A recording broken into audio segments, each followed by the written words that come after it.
Good afternoon, I'm Josh Duncan, and these are some of the top headlines out of the KelownaNow newsroom today.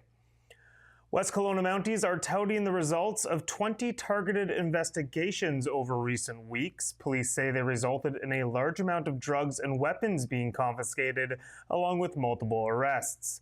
Significant amounts of suspected fentanyl, methamphetamine, and cocaine were part of the seizures. Officers with the Crime Reduction Unit estimate the amount of fentanyl taken off the streets would equate to around 75,000 lethal doses.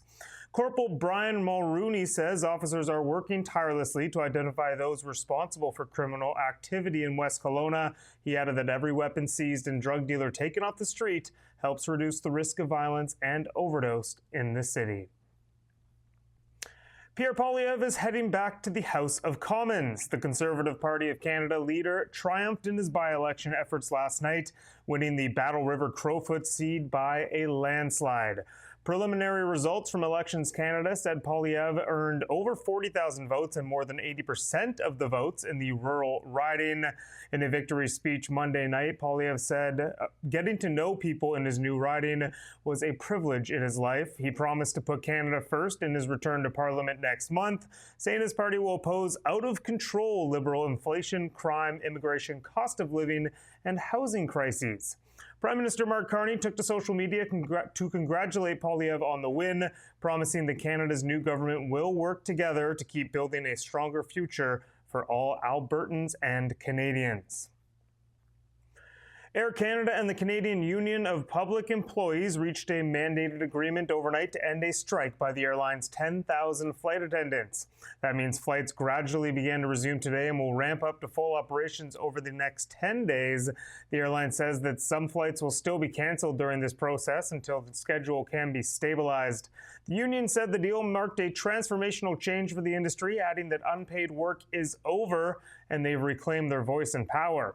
As for local flights in and out of Kelowna, Steve McNall has put together an update on that, and you can read it over at KelownaNow.com. It's a new era of play at Mission Creek Regional Park as the Kelowna Park's new playground is open for business.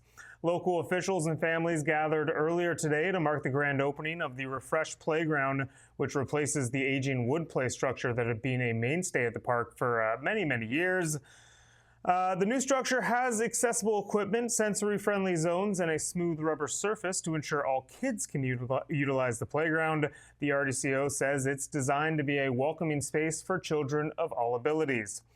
And it was designed twice, as the original design for the new-look playground was rejected handily by the public when unveiled last September. The RDCO put the project on pause, took some feedback from the community, and came up with this new design that was unveiled in the spring and constructed over recent months. You can find this playground in the Mission Creek Regional Park just off Springfield Road near Costco.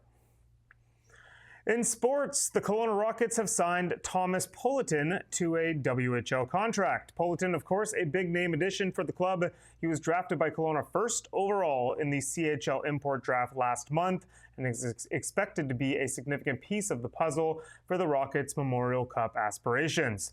Poletin is from Czechia, but played last season in Finland between the U20 League and Professional League. Just days before the Rockets made him the top pick in the import draft, he was actually drafted in the fourth round of the NHL draft by the New York Islanders.